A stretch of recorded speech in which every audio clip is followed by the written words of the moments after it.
Hello and welcome to part 6 of my tutorial on how to paint Hive Fleet Kraken. And in this entire video we're just going to be finishing up the model by highlighting the claws.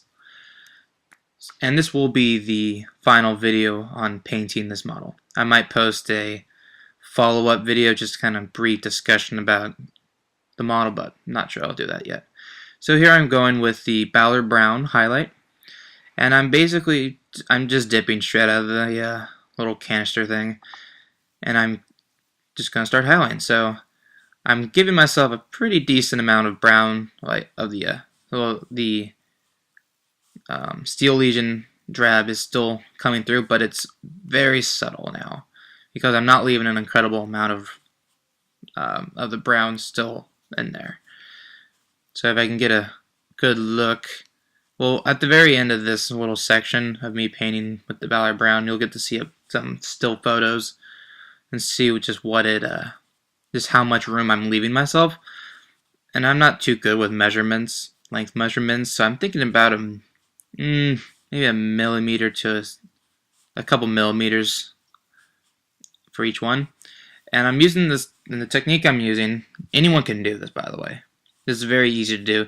You take your brush, you start at the tip, and you move back in a kind of a horizontal, just very quickly, just back and forth, back and forth, back and forth, and you slowly walk your brush closer and closer to the where the claw ends, and you stop where you want to stop.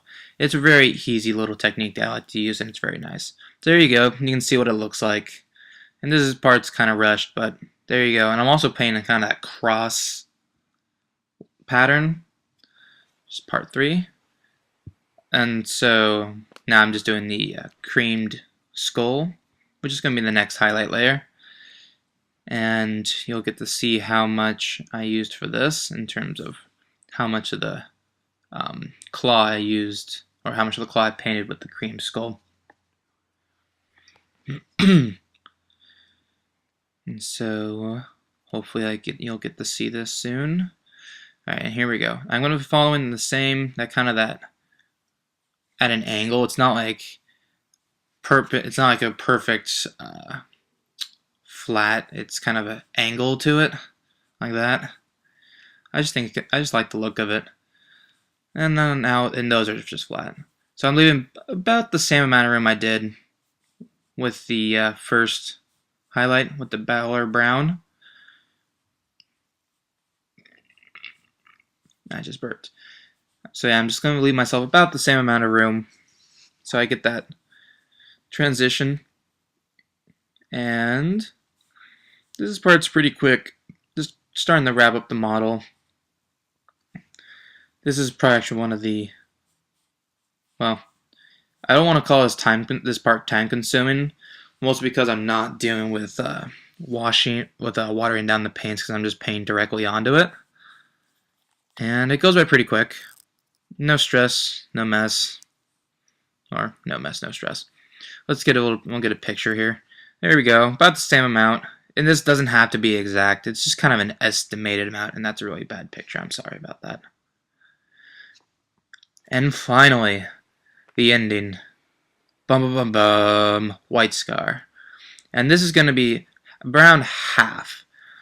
So about half of the bleach bone highlight gets hit with the white scar. So from the tip about halfway to where I started doing the bleach bone highlights. Then look, I'll show you about the halfway. So I'm leaving myself a lot more bleach bone room, as you can hopefully see. Not sure you can, but well, there you go. You're right there. You can see it on the claw, no, on the side and talon. About half of the. So it makes a nice little transition. So only around the tip is really extra, like really bright. And when you have that tip really bright, I found that it tends to distract your eye from the drastic color change, going from the Steel Legion Drab to the Balor Brown to the bleach bone. And but that really bright skull white catches the eye, and you don't really notice that difference. It's not quite as dramatic anymore. So it looks like a very nice transition, even though if you hold it up to your eye really close, it's pretty dramatic, and it just kind of hits you when you first see it, and you're like, wow, that's really drastic change in color. But this is tabletop. This doesn't take very long, and it looks pretty stinking good. And it's really easy to paint. I guarantee you, anyone can do this paint job. I guarantee you that. It doesn't take a lot of skill to do this. Now, one thing to note, for time sake, I don't paint the eyes on these little grunt models.